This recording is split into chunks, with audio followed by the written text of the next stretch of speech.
Une première carte sur le sujet d'étude, le monde après les années 90. Alors cette carte comporte trois axes, la fin de l'URSS, ensuite la recomposition du monde communiste, et ensuite les États-Unis est-elle la seule superpuissance? Tout d'abord, dans les années 90, c'est la fin de l'URSS. En effet, c'est la fin de la guerre froide, car la guerre froide a complètement épuisé l'URSS.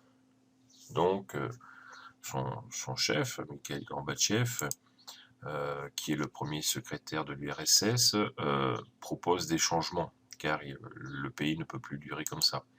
Il fait donc une politique de glasnost, c'est-à-dire de transparence, c'est-à-dire que tout apparaît dans l'URSS est beaucoup plus transparente dans sa politique, mais aussi une politique de perestroïka, c'est-à-dire de restructuration totale de son pays économique.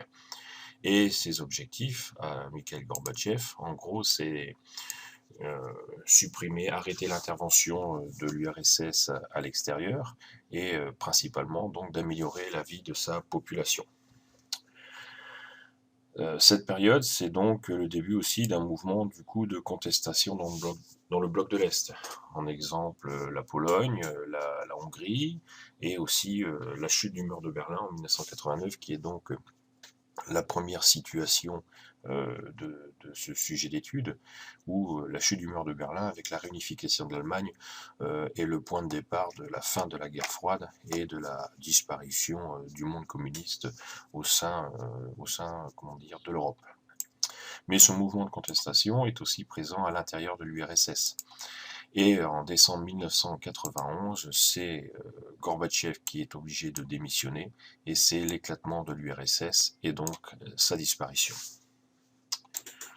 Ensuite, nous avons aussi dans les années 90 du coup une recomposition du monde communiste. En effet, entre 90 et 91, c'est l'explosion, comme nous venons de le dire, de l'URSS, c'est-à-dire que les nouveaux États deviennent indépendants, des anciennes républiques prennent leur indépendance, et la Russie devient donc un pays indépendant, n'est plus une république de l'URSS, c'est la fin de l'URSS.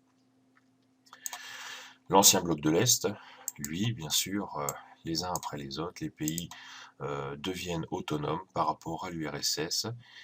Tous ces pays s'orientent vers le capitalisme et vers l'économie de marché. C'est véritablement la fin du monde communiste en Europe.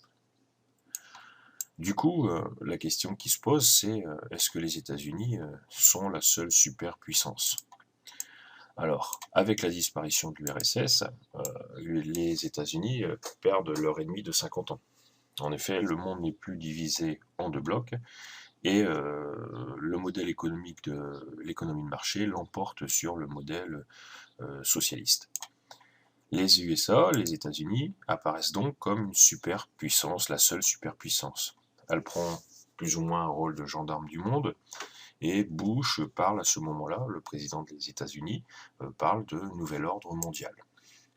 Les États-Unis donc font preuve d'interventionnisme dans le monde, ils sont appuyés par l'ONU, ils s'engagent dans de nombreux conflits, par exemple la première guerre du Golfe avec Bush père qui intervient en 1990 pour libérer le Koweït qui est envahi par l'Irak de Saddam Hussein. Voilà donc la première carte mentale sur les années 90 et ce qu'il faut retenir sur ces années avec la fin du monde bipolaire.